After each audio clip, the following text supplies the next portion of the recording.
Hello friends, எல்லாருக்கும் வணக்கம். Welcome to Asian talks. இன்றைக்கி சிறுகடிக்க ஆசையில் முத்து எவ்வளோ சொல்லியுமே யாருமே நம்பலைங்க. முத்து கண்டிப்பாக குடிச்சிருக்காரு தான் எல்லாருமே நம்பிட்டுருக்காங்க. என்ன நடந்துச்சுன்னா, மீனா அப்போ தான் வீட்டுக்கு ரொம்ப சோகமாக போகிறாங்க. அங்கே பார்த்தா எல்லாரும் வெயிட் பண்ணிகிட்டு இருக்காங்க. எப்படா வருவா கேள்வி கேட்கலான்னு சொல்லிட்டு விஜயாவும் வெயிட் பண்ணிட்டு இருப்பாங்க போல். வந்த உடனே கேள்வி கேட்க ஆரம்பிச்சிட்டாங்க. என்ன நல்லா ஊர் சுற்றிட்டு வந்துட்டியா, பாத்தியா புருஷன் லட்சணத்தை அப்படின்னு சொல்லிட்டு பேச ஆரம்பிச்சிட்டாங்க. உடனே மீனா தான் இதுக்கெல்லாம் காரணம் அப்படின்ற மாதிரி சொல்ல ஆரம்பிச்சிட்டாங்க. மீனாக்கு உடனே கோவம் வந்துருச்சு. இப்போ இதுக்கு என்னையே குறை சொல்கிறீங்க, நான் என்ன பண்ணேன்? நான் கல்யாணம் ஆகி 1 வருஷம் தான் ஆகுது. அதுக்கு முன்னாடி நீங்கள் தானே பார்த்துட்டு இருந்தீங்க, நீங்கள் அவரை கண்டிச்சிருக்க வேண்டியதுன்னு அப்படின்ற மாதிரி கேட்குறாங்க. உடனே விஜயோட முகம் மாறி போகுது. உடனே அடுத்த பாயிண்ட் எடுத்து விட்டுறாங்க. நான் வளர்த்த 2 பிள்ளையும் ஒழுங்காக தான் இருக்குது, இவங்க அம்மா தான் அந்த பிள்ளைய வளர்த்தாங்க, அதனால தான் இப்படி இருக்கான் அப்படின்ற மாதிரி அண்ணாமலையோட அம்மாவை பற்றி சொல்லிடுறாங்க. அண்ணாமலைக்கு உடனே கோவம் வந்துருச்சு. கொஞ்சம் வாய் மூடுறியா, எதுக்கு இப்படி பேசிட்டு உட்காந்துருக்க, எதுக்கு இப்போ மீனாவை குறை சொல்கிற அப்படின்ற மாதிரி பேசுகிறாரு அண்ணாமலை. உடனே முத்து வந்துடுறாரு. அவர் வந்ததும் நார்மலாக அவங்க அப்பாட்ட போய் நடந்ததை போய் சொல்லலாம்னு சொல்லிட்டு போகிறாரு.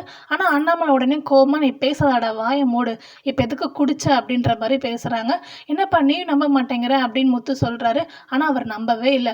கோவத்தில் அண்ணாமலை அடிக்கவே போயிட்டாரு முத்துவை. முத்துக்கு உடனே ஷாக் ஆகிடுச்சு. ஏன்பா நிறுத்திட்டு அடிப்பான்னு சொல்லிட்டு அவர் கையை எடுத்து இவரும் அடிச்சுக்கிறாரு. அழுகவே ஆரம்பிச்சிட்டாரு முத்து. கண்டிப்பாக நான் குடிக்கலப்பா, நம்புப்பா அப்படின்னு சொல்கிறாரு. ரவி உடனே சப்போர்ட்டுக்கு தான் வராரு. முத்து மேலே எந்த ஸ்மெல்லுமே வரல, அவன் சொல்கிறது உண்மையாக தான் இருக்கும்னு நினைக்கிறேன் அப்படின்னு சொல்லவும் உடனே மனோஜ் இன்னொரு பாயிண்ட் எடுத்து விடுறாரு. ஸ்மெல் வராமல் இருக்கிறதுக்கு வேற யாராவது சாப்பிட்ருப்பான் அப்படின்னு சொல்கிறாங்க. உடனே ரோகிணி இதுதான் சான்ஸை சொல்லிட்டு அவங்க ஒரு பக்கம் பேச ஆரம்பிக்கிறாங்க. எப்போ பார்த்தாலும் மனோஜே குறை சொல்லிட்டு இருப்பீங்க, இப்போ நீங்கள் என்ன பண்ணி வச்சுருக்கீங்க? நாங்கள் வாங்க வேண்டிய காரை ஏதோ கமிஷன் கிடைக்குதுன்றதுக்காக வேறு ஆளுக்கு மாற்றி விட்டீங்களே, அந்த காசுலாம் குடிச்சிங்களா? இதுக்கப்புறமேட்டுக்கு மனோஜ் பற்றியும் என்னை பற்றியும் எதுவுமே பேசக்கூடாது, நீங்கள் ஃபஸ்ட்டு ஒழுங்காக இருங்க அப்படின்னு சொல்லிட்டு போயிடுறாங்க. இவங்ககிட்டலாம் பேச்சு வாங்க வேண்டியதே இருக்கேன்னு சொல்லிட்டு முத்து ரொம்ப வருத்தமாக மீனா கிட்ட போகிறாங்க. மீனா கோவமாக கிளம்பி போயிடுறாங்க. பின்னாடியே முத்தும் போய் புரிய வைக்கலாம்னு சொல்லிட்டு போய் பேசுகிறாரு. நீ கூட நம்ப மாட்டியா மீனா அப்படின்ற மாதிரி கேட்குறாரு. எப்படினாலும் நம்ப முடியும், நீங்கள் குடிக்கலன்னு சொல்கிறீங்க, அப்போ எப்படி அந்த இடத்துக்கு நீங்கள் போயிருப்பீங்க அப்படின்ற மாதிரி மீனா கேட்குறாங்க. உடனே முத்து சவாரி வந்துச்சு மீனா, அதனால அங்கே போக வேண்டிய சுச்சுவேஷன் ஏற்பட்டுச்சு அப்படின்னு முத்து சொல்கிறாரு. உடனே சவாரி வந்தவொடனே கையோடு கூட்டிகிட்டே போனாங்களா, காரு உள்ளேயே போச்சா அப்படிலாம் கேட்குறாங்க. முத்துக்கு என்ன பண்ணுறதுனே தெரியல. மீனா ரொம்ப கோவமாக பேசிகிட்டே இருக்காங்க. உங்கள் அம்மா எனக்கு வச்ச பேர் என்ன தெரியுமா, குடிகாரம் பொண்டாட்டியும் வச்சுருக்காங்க.